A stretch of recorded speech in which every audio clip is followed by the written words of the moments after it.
ஏக இறைவனின் சாந்தியும் சமாதானமும் நம் அனைவரும் மீது நின்று நிலவட்டுமாக என்ற பிரார்த்தனையோடு நான் உங்கள் சமூக நலன் அதிரை அப்துல் ஜப்பார் துல்கருணை அதிரை நிழலுக்காக நாம் தமிழர் கட்சி சார்பாக போட்டியிடக்கூடிய திரு கண்ணன் பொறியாளர் அவர்களோடு இணைந்திருக்கிறோம்.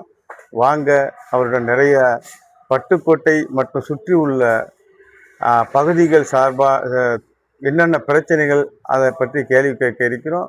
வாங்க அண்ணா, நல்லா இருக்கீங்களா? ஐயா வணக்கம். அதிரை நிழல் பார்வையாளர்களுக்கும் வணக்கத்தை தெரிவிச்சுக்கிறேன். அதிரை நிழல் நீங்க பார்த்துருக்கிறீங்களா? தொடர்ந்து கவனிச்சிருக்கேன். பார்த்துருக்கிறேன். சரி. அனைத்து காணொலியும் பார்க்க முடியனாலும் வாய்ப்புகள் கிடைக்கும்போது சில நல்ல காணொலிகளை நான் தொடர்ந்து பார்த்துருக்கிறேன். ரொம்ப சந்தோஷம். இப்போ பட்டுக்கோட்டையில நாம் தமிழர் கட்சி சார்பாக நீங்க போட்டியிட இருக்கிறீங்க, ரெடியா இருக்கீங்க, வேட்பாளரும் அறிவிச்சிருக்காங்க. இப்போ தேர்தலுக்கு முன்பே ஒரு திருச்சியில ஒரு பொதுக்கூட்டம் நடந்தது. அதில் வேட்பாளர் அறிவித்து நீங்கள் களத்துக்கு வந்திருக்கிறீங்க.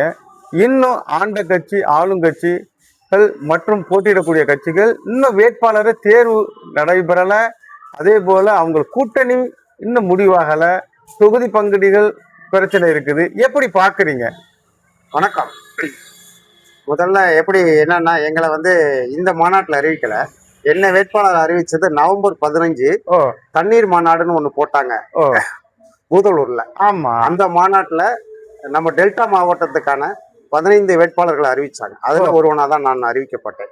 ஸோ இன்றையில இருந்து அறிவிக்கப்பட்டு சுமார் 4 மாதங்கள் கடைந்து 5வது மாதத்தை நாங்க இப்ப பயணம் செஞ்சுக்கிட்டு இருக்கோம். இந்த மக்களின் மாற்றத்துக்கான மாநாட்டை தான் 234 வேட்பாளர்கள் அறிமுகம் செஞ்சாங்க. ஆனா என்ன அறிவிக்கப்பட்டு கிட்டத்தட்ட 4 மாதங்கள் கடைந்து 5வது மாதம் ஆயிடுச்சு. நாங்க இந்த பட்டுக்கோட்டை சட்டமன்ற தொகுதியில 97 ஊராட்சிகள் கொண்டது, 2 நகராட்சி, ஒரு பேரூராட்சியை கொண்ட ஒரு மாபெரும் சட்டமன்ற தொகுதி தான் இந்த தொகுதி. இது வரைக்கும் நாங்க ஒரு 67 ஊராட்சிகளை வீடு வீடா சென்று திண்ணை பிரச்சாரம் செஞ்சிருக்கோம். நீங்க ஏன் நாம் தமிழர் கட்சிக்கு வாக்களிக்க வேண்டும், வாக்களிச்சா என்னென்ன மாற்றங்கள் நடைபெறும், இந்த பட்டுக்கோட்டை சட்டமன்றத்துக்கு என்னென்ன தேவைகள் இருக்குது, அதை நாங்கள் எப்படி செய்வோங்கிறத மக்கள் மத்தியில கட்சி, மதம், ஜாதி எல்லாத்தையும் மறந்து அத்தனை வீடுகளுக்குமே சென்றோம். எந்த கட்சியில உள்ள அவங்க ஓட்டு போட மாட்டாங்க, எங்களுடைய உரிமை, எங்களுடைய துண்டறிக்கையை கொடுத்து அவங்கள்ட்ட நாங்கள் வாக்கு கேட்டிருக்கோம். குறிப்பா அண்ணா திமுக, திமுக கூடிய மாவட்ட செயலாளர் வீடுகளுக்கே சென்று கூட நாங்கள் வாக்கு கேட்டிருக்கோம். அது எங்களுடைய உரிமை.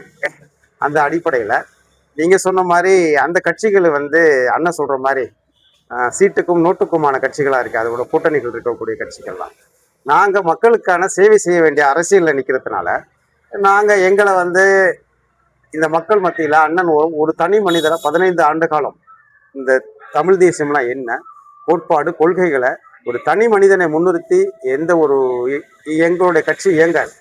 நீங்க கூட அது மக்களின் மாற்றத்துக்கான மாநாடு சுமார் 5-6 லட்சம் பேர் ஒன்று கூடின மாநாட்டில் கூட ஒரு இடத்துல கூட நீங்க பார்த்துருக்கலாம் செந்தமிழ் சீமானோட மிகப்பெரிய கட்டவுட்லாம் இருக்காது. செந்தமிழ் சீமான் வாழ்க்கைங்கிற கோஷம் இருக்காது. இல்ல, ஏன்னா இங்க கொள்கையும் கோட்பாடும் தான் முக்கியமா இருக்கிறதுனால அண்ணன் சொல்றதுதான். அண்ணன் சொன்னாரு கட்சி ஆரம்பிக்க, நான் இப்ப இருக்க மக்களுக்காக என்னுடைய கேடர்ஸ் எல்லாமே பள்ளி கல்லூரியில படிச்சுக்கிட்டு இருக்காங்க. இன்னைக்கு 15 ஆண்டுகள் வந்துடுச்சு. சென்ற நாடாளுமன்ற எலெக்ஷன்ல நாம் தமிழர் கட்சிக்குன்னு எந்த முக்கியத்துவம் கிடையாது, ஒரு பிரதமர் வேட்பாளர் கிடையாது. அது எங்களுக்கு வழங்கப்பட்ட கரும்பு விவசாய சின்னத்தை நாங்க பிரச்சாரம் முடிச்சு கடைசி நேரத்துல அந்த சின்னத்தை பிடுங்கி வேற ஒரு கட்சிகிட்ட கொடுக்குறாங்க. கட்சிங்கிற பேர்ல இதை பிடுங்கி இவங்களை தடை செய்யணுங்கிறதுல அதுக்கு பிறகு ஒரு மைக்குங்கிற ஒரு சின்னத்தை கொடுத்தாங்க. ஏன்னா இவங்க எங்க ஆங்கிலத்துலதான் சொல்லணுங்கிற ஒரு கட்டாயத்துல அதை கூட நாங்க ஒளிவாங்கியா மாத்தி மக்கள் மத்தியில கொண்டு போய் சேர்த்து 3வது பெட்டி 4வது பெட்டியில தெரியாத இடத்துல கொண்ட வச்சத்தையும் ஒரு 36 லட்சம் மக்கள் தேடி கண்டுபிடிச்சு இந்த கட்சி இந்த நாட்டுக்கு தேவை, தமிழ்நாட்டுக்கு தேவைங்கிறத எங்கள்கிட்ட உணர்த்தி இந்த கட்சியை அங்கீகரிக்கப்பட்ட கட்சியா மாத்திருக்கிறது தமிழ்நாட்டு மக்கள் தான். அவங்களுக்கு நன்றி சொல்லும். ஸோ இந்த 2026 எங்களுக்கு ஒற்றை நோக்கம்தான், தமிழ்நாட்டில் தமிழர் ஆட்சி. மற்றவர்கள் எல்லாரும் சோபவத்தோட வாழலாம், ஆள வேண்டியவர்கள் தமிழர்கள் தமிழ்நாட்டில் அப்படிங்கிறதா. அது ஏன்னா குறிப்பா எங்க வீட்டில் எடுத்துங்க, எங்க வீட்டு என்னோட கலாச்சாரம், எங்க வீட்டோட பாரம்பரியம் எனக்கு தான் தெரியும், உங்களுக்கு உங்க வீட்டோட பாரம்பரியம் தான் தெரியும். அதனால இந்த தமிழ்நாடும் தமிழ் கலாச்சாரம் பண்பாடு அனைத்தையும் காக்கணும்னா தமிழர் ஆள வேண்டும். அதற்கு முதன்மையா இருக்க எங்க முன்னேத்தியரா இருக்கக்கூடிய செந்தமிழ் சீமான் 2026 கட்டாயம் ஆட்சியை பிடிப்பாருங்கிற நம்பிக்கையோட மக்களோட கூட்டணி வச்சு நாங்க களமாடிக்கிட்டு இருக்கோம். நேற்று கூட எங்க அண்ணன் பிரச்சார பயணத்தையே தொடங்கிட்டாங்க. இவங்க என்ன சீட்டு பேரத்தையும் இன்னும் முடிக்கல 2 கட்சிகளும். ஆ. இப்போ இத்தனை தொகுதிக்கு நீங்க இத்தனை இது வார்டுக்குள்ள போயிட்டு வந்திருக்கிறீங்க. பொதுமக்கள்கிட்ட உங்கள்கிட்ட வரவேற்பு எப்படி இருக்கு? கண்டிப்பா. அதாவது நாங்க ஆளுங்கட்சி ஆண்ட கட்சி அந்த மக்கள்கிட்டையும் போய் கேட்கும்போது அவங்க சொல்ற உண்மையான கருத்து, பெண்கள் சொல்றக்கூடிய கருத்து, அண்ணன் செந்தமிழ் சீமான் பேசுறதுல உண்மையும் நியாயமும் இருக்குங்கிறத அவங்களே ஏத்துக்கிறாங்க. அப்போ கூட நான் ஒரு பகுதியில் போகும்போது அவங்க முழுக்க முழுக்க ஆளுங்கட்சியை சேர்ந்தவங்க தான். அவங்களுடைய மனைவி எங்களை பார்த்தோன்னா அவங்களுக்கு மிகப்பெரிய உற்சாகம். துண்டறிக்கையை வாங்கிட்டு அதில் உள்ளதெல்லாம் படித்தாங்க. படிச்சுட்டு அடுத்த செகண்டே சொன்னாங்க, இந்த முறை என்னுடைய கட்சி, என்னுடைய ஓட்டு நாம் தமிழருக்கு தான். அங்க கணவரை பார்த்து நீங்க போடுங்க, போடாம போங்க, அது உங்க விருப்பம், என்னுடைய ஓட்டு நாம் தமிழர் கட்சிக்கு அப்படின்னு அந்த இடத்துல சொன்னாங்க. அது எங்களுக்கு கிட்டத்தட்ட 4 மணி நேரம் அந்த ஊருக்குள்ள டிராவல் பண்ணிட்டு வந்தோம். ஒரு பெரிய ஒரு அயற்சி இருந்துச்சு. அது ஒரு புத்துணர்வு ஏற்பட்ட மாதிரி எங்களுக்கு பெரிய நம்பிக்கை கொடுத்து. அப்படிதான் இருக்கு தொகுதி முழுக்க. இப்போ இத்தனை தேர்தலை நீங்க சந்திச்சு இருக்கிறீங்க, கொஞ்சம் கூட முகம் சுளிக்காம படிப்படியா முன்னேறி வந்திருக்கிறீங்க. ஏன் கூட்டணியை தேடி போகல? ஏன் கூட்டணி வச்சிருந்தாக்கும் ஏதோ ஒரு தொகுதி 2 தொகுதி கிடைக்குமே, என்னைக்காவது நினைச்சதுண்டா? அதுக்கான வேலையே எங்களுக்கு கவலையே கிடையாது. நிரந்தர வெற்றிய இலக்க நாங்க விரும்பலைங்கிறது அண்ணன் சொல்லியிருக்கேன். எந்த கட்சியோட நாங்க கூட்டணி வைக்க முடியும்? அனைத்து கட்சியுமே ஊழல் பண்றாங்க, ஊழல் செஞ்ச அந்த மாதிரி கட்சிகள் எதுவுமே இல்லைங்கிறதுனாலதான் நாங்க மாற்றா வந்து நிற்கும் போது அவங்களோட சேர்ந்து நிக்கணும்னா அது இயற்கைக்கு உகந்ததா இருக்காது. அதன் அடிப்படையில தான் நாங்க தனித்துவமா எங்கிறோம். மாற்றங்கிறது அதிலிருந்து மாற்றுதான். இப்போ வந்து நம்ம தமிழ்நாட்டோட அரசியல் எப்படி இருக்குன்னா, தமிழ்நாட்டுல திமுக ஆண்டுச்சுன்னா அந்த கோபத்துல அதிமுக மீண்டும் ஆட்சி அமர்த்துவாங்க, அதிமுக பிடிக்கல திமுக ஆட்சி அமர்த்துவாங்க. இது ரெண்டுமே பிடிக்கலங்கிற ஒரு 30% மக்கள் இருக்காங்க. ஆமா, அந்த மக்களோட அதுக்கு அதே மாதிரி இப்ப இருக்கிற இளைஞர்களும் ஒரு மாற்று வேணும்னா அது உண்மையான மாற்றம் நாம் தமிழர் கட்சியை பார்க்கறதுனாலதான் நாங்க தனித்து இயங்குறோம். இந்த தேர்தலுக்கு பிறகு அண்ணன் செந்தமிழன் சீமான் தலைமையில தமிழ்நாட்டுல மிகப்பெரிய கூட்டணி வருகின்ற தேர்தலில் நடக்கும். அது உறுதியா நடக்குங்கிறத நாங்களும் நம்புறோம், மக்களும் நம்புறோம். இப்போ உங்களுக்கும் தாவேக்காக்கும் போட்டியாக இருக்குமா, அல்லது பிரதான திமுக அதிமுக அவர்களுக்கும் உங்களுக்கு போட்டியாக இருக்குமா? தாவேக்கா சொல்றாங்க இளைஞர்களை நாங்க அதிகமா வச்சிருக்கிறோம், பெரும்பாலான நாம் தமிழர் கட்சி இளைஞர்கள் நம்ம தாவேக்காக்கு வந்திருக்காங்கன்னு பொதுவா குற்றச்சாட்டை சொல்ற மாதிரி சொல்றாங்க.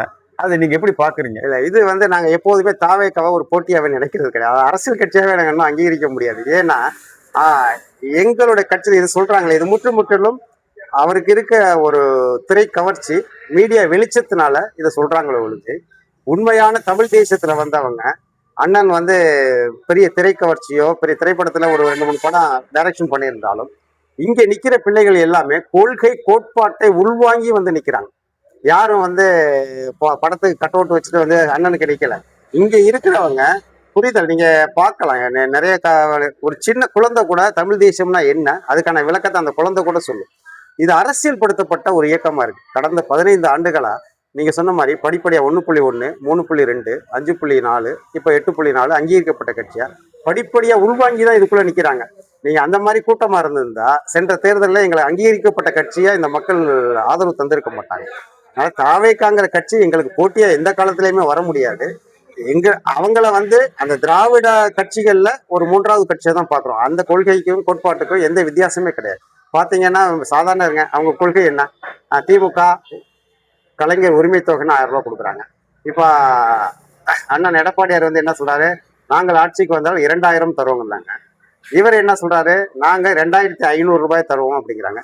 அவங்க அந்த கோட்பாடு கொள்கை எல்லாம் ஒரே கொள்கை தான். அதுல ஒரு கட்சி இப்போ எப்படி திகாவுல இருந்து திமுக, திமுகவுல இருந்து மதிமுக, மதிமுக அது மாதிரி அதிமுகவுல இருந்து பல்வேறு கட்சிகள் பிரிஞ்சு வந்த மாதிரி இதுவும் அதே திராவிட சித்தாந்தத்தை கொண்ட ஒரு 3வது ஒரு கட்சியா இருக்கு. ஏன்னா அதே தலைவர்களை தான் அவங்க உள்ள வச்சிருக்காங்க. அடுத்து அந்த கட்சிகளும் திமுக அதிமுக கூட பாத்தீங்கன்னா ஒரு கொள்கைகள் இருக்கும், கோட்பாடு இருக்கும். இவங்களுக்கு எதுவுமே கிடையாது.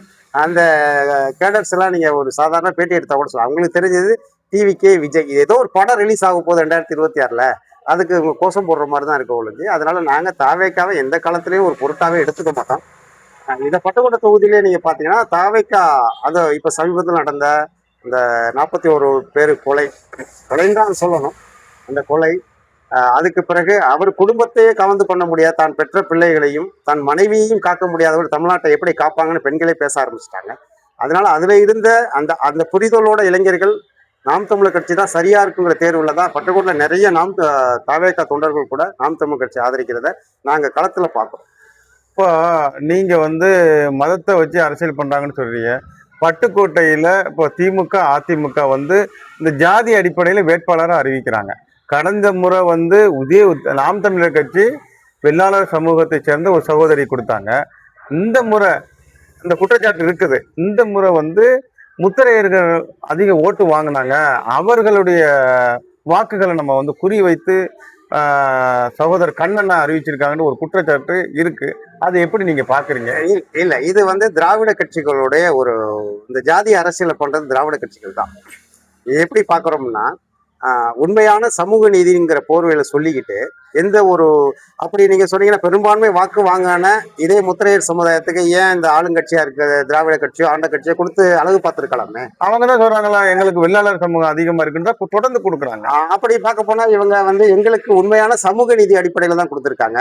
இந்த தமிழ்நாட்டுல 234 வேட்பாளர் அறிவிச்சிருக்காங்கன்னா ஒவ்வொரு சமூகம் எங்களுடைய கட்சி கணக்கெடுத்த அடிப்படையில ஒவ்வொரு சமூகத்துக்கான இடஒதுக்கீடு அடிப்படையில உண்மையான சமூக நீதி அடிப்படையில தான் ஒவ்வொரு சமூகத்துக்கும் கொடுத்துருக்காங்க.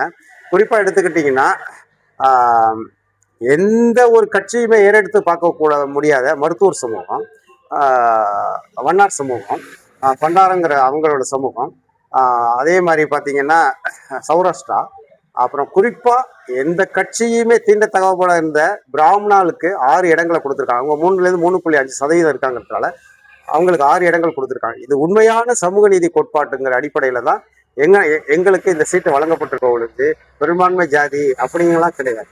அதே மாதிரி சென்ற 2 முறை பெண்களை தான் இந்த தொகுதியில முன்னிலைப்படுத்துறாங்க. இதுவரை ஆண்ட கட்சியா இருந்தது. இப்ப பெண்கள்கிட்ட நாங்க அந்த கோரிக்கை வச்சிருக்கோம்ல, நீங்க வரும்போது கேளுங்க, ஏன் திமுக அதிமுக இந்த பட்டுக்கோட்டை சட்டமன்ற தொகுதியில ஒரு பெண்களை கூட இதுவரை முன்னிலைப்படுத்தி நிறுத்தலைங்கிற கேள்வியை கேட்க சொல்லியிருக்கோம். கூட்டணி கட்சி காங்கிரஸ் இருக்கு, அவங்க நிறுத்தல. அதான் சொல்றேன், கேட்கல. எங்களுக்கு இந்த சட்டமன்ற தொகுதியில கடந்த 2 முறை பெண்களுக்கான வாய்ப்பை கொடுத்தோம்.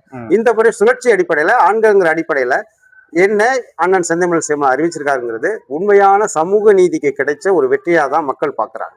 அப்ப நீங்க முத்திரையருக்கான வேட்பாளரா நாங்க நினைக்கலாமா, இல்ல அனைத்து தரப்பு மக்களுக்கான வேட்பாளர்? ஒட்டுமொத்த தமிழர்களுக்கான வேட்பாளரா நீங்க நினைக்கலாம். ஒட்டுமொத்த தமிழர்களுக்கான வேட்பாளர் தான் நாங்க தமிழர்கள் தானே. இப்ப திராவிட கட்சிகள் எப்படி பிரிக்கிறாங்கன்னா, இவர் இந்த ஜாதி இவர் இந்த ஜாதின்னு பிரிச்சு நம்ம ஒட்டுமொத்தமா இருந்த தமிழர்களை தனி குழுவா பிரிச்சு வச்சுட்டாங்க. நீங்க கடந்த ஒரு 20-30 ஆண்டுகளுக்கு முன்னாடி தான் இங்க ஜாதிய பிரச்சனைகள் ஜாதிய மோதல்கள் ஏற்படுறதுக்கு மூல காரணமா நாங்க சொல்றது ஐயா டாக்டர் கலைஞர் அவர்களை தான் சொல்லுவோம். ஏன்னா அவரை வந்து ஒரே ஜாதி கூட ஒற்றுமை இருக்காது. நீங்க நல்லா கவனிச்சு பாருங்க, ஒவ்வொரு சமூகத்துக்கும் ஒவ்வொரு ஜாதிக்குள்ளேயும் 2-3 கட்டமைப்பு இருக்கும். அந்த கட்டமைப்பெல்லாம் உருவாக்குனது யாருன்னு பாத்தீங்கன்னா குறிப்பா திராவிட கட்சியை சார்ந்த ஐயா கலைஞராக தான் இருப்பார். பிரிக்க முடியாத வணிகர் சங்கத்தையே 2ஆ உடைச்சவர். அதே மாதிரி பிரிக்க முடியாத இந்திய முஸ்லீம் லீக்கே 2ஆ உடைச்சதும் கலைஞர் ஐயா தான். அவரு ஒரு சிறுபான்மை ஒரு மாற்று இனத்தை சேர்ந்தவர் இங்க ஆட்சி செய்யணும்னா இங்க இருக்க தமிழர்களை தனித்தனியா பிரிக்கணும். நம்ம சின்ன வயசுல படிச்சிருக்கோம்ல, ஒரு பசுமாடு போவோம், தனித்தனியா பிரிஞ்சு நிற்கும் போது சிங்கங்களை வந்து ஒன்னொன்னா சாப்பிட்றோம். அப்ப அந்த நாளும் ஒன்னா நிக்கிறதுனால அதை ஒண்ணும் பண்ண முடியாது. அப்படிங்கிற அடிப்படையில இவங்க எல்லாம் ஒற்றுமையா இருந்தா நம்ம இங்க ஆட்சி தமிழகத்தை ஆள முடியாது, பிற மொழியாளர் இருக்கக்கூடிய நம்ம ஆள முடியாதுங்கிற காரணத்துக்காக தான் அன்றைக்கு ஆரம்பிக்கப்பட்ட தமிழர் கழகம்னு சொல்லி உணவு இடைவெளிக்கு முன்னாடி பேரெல்லாம் முடிவு பண்ணிட்டு உணவு இடைவெளிக்கு பிறகு வந்து இதை திராவிட கழகமா மாற்றினதா வரலாறே சொல்லுது. அப்போ ஒரு திராவிடங்கிற ஒரு போர்வையில தமிழர்கள் ஆளணுங்கிறதுக்காக தான் இந்த தமிழ் ஜாதிகளை ஒன்றுமா இருந்த நாம் தமிழர்களா இருந்தவங்களை பிரிச்சு அவங்க சூழ்ச்சி செஞ்சு ஆட்சி செஞ்சாங்க. இப்போ அண்ணன் செந்தமிழ் சீமான் நாமெல்லாம் ஜாதிகள் கிடையாது, நாமெல்லாம் தமிழர்கள், நீ மதத்தால வேறுபட்டிருக்கலாம், அது மதங்கிறது கூட கிடையாது, நீ வந்து இறை வழிபாட்டினால நீ வெவ்வேறு இருக்கலாம், ஆனா அடிப்படையில் நாமெல்லாம் தமிழர்கள், நம்மளாம் தமிழ் பேசுறவங்க தான், தமிழர்கள் ஒற்றுமையானாதான் தமிழ்நாட்டை காக்க முடியும், கலாச்சாரத்தை காக்க முடியுங்கிற ஒற்றை காரணத்துக்காக தான் இந்த முறை இந்த அடிப்படையில தான் வாய்ப்புகளை வழங்கியிருக்காரு. இப்போ பட்டுக்கோட்டை தொகுதியை மேம்படுத்தக்கூடிய வகையில என்னென்ன திட்டங்கள் நீங்க வச்சிருக்கிறீங்க? இளைஞர்களை கவரக்கூடிய வகையில, வேலை வாய்ப்புகள் அவர்களுக்கு உருவாக்கக்கூடிய வகையில என்னென்ன திட்டங்கள் உங்கள்கிட்ட இருக்குது? ஏண்டா இப்போ பாருங்க, நடந்த தேர்தலாக இருக்கட்டும், இன்னும் இப்போ பல தேர்தல் நம்ம சந்திச்சு இருக்கிறோம், பார்த்துருக்கிறோம். எந்த ஒரு வேலை வாய்ப்பையும் உருவாக்கணும்னு ஒரு குற்றச்சாட்டை இருக்குது. அதை நீங்க எப்படி பாக்குறீங்க? கட்டாயம். ஏன்னா இந்த பட்டுக்கோட்டை பகுதி சுதந்திரம் அடைந்த 75 ஆண்டுகளுக்கு மேல ஆயிடுச்சு. இன்று வரை இந்த பகுதியில படித்த இளைஞர்களுக்கு இந்த தொகுதிக்குள்ளே இருந்து வேலை பார்க்கறதுக்கான ஒரு வாய்ப்புகள் கூட கிடையாது. காரணம் என்னன்னா, இது முழுக்க முழுக்க விவசாயம் சார்ந்த பகுதி. குறிப்பா தென்னை, தென்னை அதிக விளைச்சல் கூடிய தென்னை. இரண்டாவது நெல். எங்க வந்து அந்த ரா மெட்டீரியல்ஸ் இருக்கோ அதை வச்சு, அதாவது வயலும் வாழ்வும் அது சம்பந்தமான தொழிலும் உண்டாக்குனாதான் இங்க வேலை வாய்ப்பு கிடைக்கும். பட்டுக்கோட்டை தொகுதி பெருமையா நீங்க எங்க பார்த்தாலும் மாடி வீடு இதெல்லாம் கட்டி இருக்குன்னா இந்த பகுதியிலேயே, இந்த தமிழ்நாட்டு அரசாங்கத்திலேயே வளர்ச்சி அடைஞ்சது கிடையாது. ஒவ்வொரு குடிமகனும் இந்த பட்டுக்கோட்டை பகுதி சட்டமன்ற தொகுதிக்குள்ள ஒரு 10,000 குடும்பத்துக்கு மேல ஒவ்வொருத்தரும் தான் குடும்பம், பொண்டாட்டி, பிள்ளைங்கள் எல்லாம் விட்டுட்டு அயல் நாடுகள்ல, குறிப்பா சிங்கப்பூர், மலேசியா, இந்த பக்கம் வளைகுடா நாடுகள்ல போய் தன்னுடைய சொந்த உழைப்பால தான் இந்த பட்டுக்கோட்டை மக்கள் முன்னேறிட்டாங்க பொழுது அரசாங்கத்தோட திட்டத்தால எதுவுமே முன்னேறல. ஏன்னா அவங்களுக்கு இங்க வேலை வாய்ப்பு இல்லாததுனாலதான் அடிமைப்பட்டு வேற ஒரு கண்ட்ரில போய் குடும்பத்தை விட்டுட்டு வேலை செய்ய வேண்டிய சூழல் ஏற்பட்டது.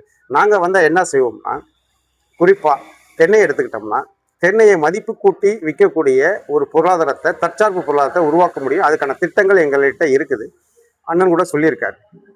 குறிப்பா இந்த தென்னை இருக்குல்ல, தென்னையை அரசை நேரடியாக கொள்முதல் செய்யும், செஞ்சு அதை எக்ஸ்போர்ட்லாம் பண்ணதில்ல. அந்தந்த பகுதியில ஒரு 3 தொழிற்சாலைகளை உருவாக்கலாம், மதிப்பு கூட்டு தொழிற்சாலை. தென்னையிலிருந்து வருகிற ஒவ்வொரு பொருளுமே வேஸ்டா போகக்கூடிய பொருட்கள் எதுவுமே கிடையாது. நீங்க அந்த தேங்காயை உரிச்சு பால் தேங்காய் பவுடர் ஆக்கலாம், தேங்காய் பால் பாக்கெட் பண்ணி உலக நாடுகள் முழுக்க போகுது.